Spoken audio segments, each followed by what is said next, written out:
আমি এখন সত্ৰ সম্পৰ্কত আয়োগ গঠন কৰি দিছিল। এই আয়োগৰ উদ্দেশ্য আছিল যে সত্ৰৰ কিমান মাটি বেদখলত আছে আৰু এই মাটিসমূহক বেদখলৰ পৰা উদ্ধাৰ কৰাৰ বাবে উপায়সমূহ চৰকাৰক প্ৰতিবেদন হিচাপে পৰামৰ্শ হিচাপে আগবঢ়োৱা। মই অত্যন্ত আনন্দিত যে প্ৰায় 150খনতকৈও অধিক সত্ৰ ভ্ৰমণ কৰি আৰু বাকী বিভিন্ন ধৰণে সত্ৰাধিকাৰ বা সত্ৰৰ লগত জড়িত আটাইৰে সৈতে কথা বতৰা পাতি দুটা খণ্ডত সত্ৰ আয়োগে এখন বিস্তৃত প্ৰতিবেদন চৰকাৰক দাখিল কৰিছে।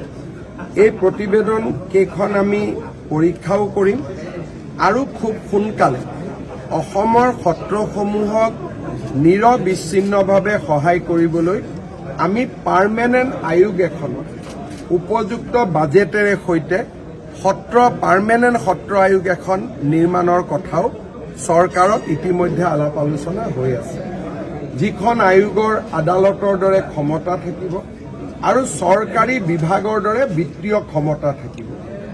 এই সম্পৰ্কত আমাৰ চিন্তা চৰ্চা চলি আছে।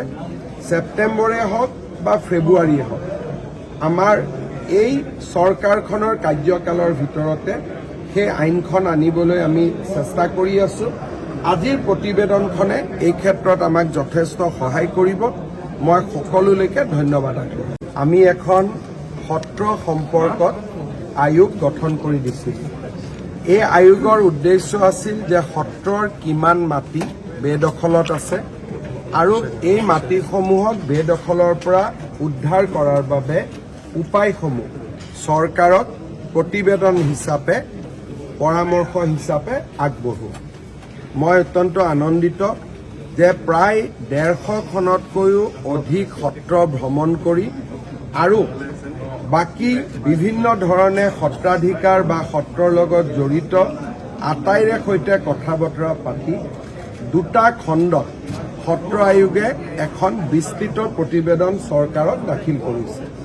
এই প্ৰতিবেদন কেইখন আমি পৰীক্ষাও কৰিম আৰু খুব সোনকালে অসমৰ সত্ৰসমূহক নিৰবিচ্ছিন্নভাৱে সহায় কৰিবলৈ আমি পাৰ্মানেণ্ট আয়োগ এখনত উপযুক্ত বাজেটেৰে সৈতে পাৰ্মানেণ্ট সত্ৰ আয়োগ এখন নিৰ্মাণৰ কথাও চৰকাৰত ইতিমধ্যে আলাপ আলোচনা হৈ আছে, যিখন আয়োগৰ আদালতৰ দৰে ক্ষমতা থাকিব আৰু চৰকাৰী বিভাগৰ দৰে বিত্তীয় ক্ষমতা থাকিব। এই সম্পৰ্কত আমাৰ চিন্তা চৰ্চা চলি আছে।